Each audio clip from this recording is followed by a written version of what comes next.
ಈಗ ನೀವು ಹೇಳಿದಾಯ್ತು ಎಷ್ಟು ನೆಕ್ಸ್ಟ್ ಇವ್ರನ್ನ ಅದನ್ನು ಅವ್ರು ತೋರಿಸಿಲ್ಲ. ಸೊ ಅದೇನಾಯ್ತು, ಅದು ಒಂದು ಅಡುಗೆ ನಮಗೆ ಎಲ್ಲರೂ ಇದಾಗಿ ಅಲ್ಲ, ನನಗೆ ಅವ್ರು ಅಟ್ಲೀಸ್ಟ್ ಆ ವರ್ಡ್ ಯೂಸ್ ಮಾಡಕ್ ಮುಂಚೆ ಲಕ್ಕಿ ಈ ತರ ಅಂದ್ಬಿಟ್ಟಿದ್ರೆ ಅವ್ರ ಹೆಸರು ಬರ್ತಾನೆ ಯಾರು ಬರ್ತಾ ನಮ್ಮ ಫೋಟೋಗ್ರಾಫರ್ಗಳ ಮೇಲೆ ಮಾಡಿದಿರಿ, ನಮ್ಗೆ ಖುಷಿ ಆಗ್ತಿದೆ.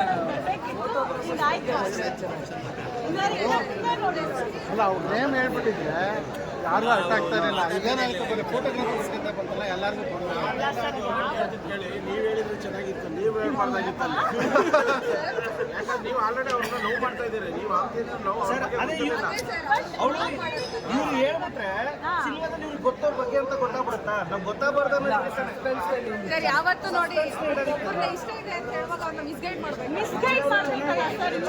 ಚೆನ್ನಾಗಿಲ್ಲ ಅಂತ ಏನು ಮಾಡ್ತಾರೆ, ಅವಾಗ ಇದು ಅವ್ರ ಬಗ್ಗೆ ಒಳ್ಳೆ ಬಿಟ್ಬಿಟ್ರೆ ಸತ್ಯ ಏನಾಗಿರುತ್ತೆ ಸರಿಲ್ಲ.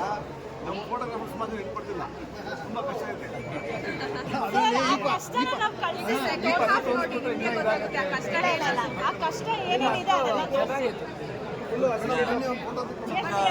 ಮೇಡಮ್ ಚಿತ್ರ ಚೆನ್ನಾಗಿ ಮಾಡಿದ್ದಾರೆ.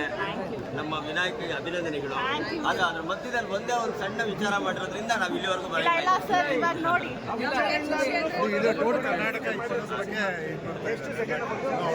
ದಿನೋತ್ಸವ ಯಾರಿಗೂ ಇಲ್ಲಿ ಹರ್ಟ್ ಮಾಡಬೇಕು ಅಂತ ಇಲ್ಲ. ಹರ್ಟ್ ಮಾಡಿದ್ರೆ we are so sorry. Actually hurt ನಮಗೆ ಉದ್ದೇಶನೇ ಇಲ್ಲ ಸರ್. ಯಾಕಂದ್ರೆ ನಾವು ಫೋಟೋಗ್ರಾಫರ್ಸ್ ಜೊತೆ ಬೆಳಗ್ಗಿಂದ ಕೆಲಸ ಮಾಡ್ತಾನೆ ಇದ್ದೀವಿ. ಯಾಕಂದ್ರೆ ಅವರು ತುಂಬಾ ಇಂಪಾರ್ಟೆಂಟ್ ನಮ್ಮ ಲೈಫ್ಗೆ. ನೀವೆಲ್ಲ ತುಂಬಾ ಇಂಪಾರ್ಟೆಂಟ್ ನಮ್ಮ ಲೈಫ್. ಅಂದ್ರೆ ಐ ಥಿಂಕ್ ನಮ್ಮ ಪೋರ್ಟ್ಫೋಲಿಯೋ ಸ್ಟಾರ್ಟ್ ಆಗಿದ್ದು ನಿಮ್ಮಿಂದಲೇ. ಅಲ್ಲ, ಖಂಡಿತ ಅದು ಇರೋದೇ ಅಲ್ಲಿ ಇರೋದೇ ಒಂದೇ ಇದರಲ್ಲಿ ಫೋಟೋಗ್ರಫಿ ಇದ್ರೇನೆ ಅದೆಲ್ಲ.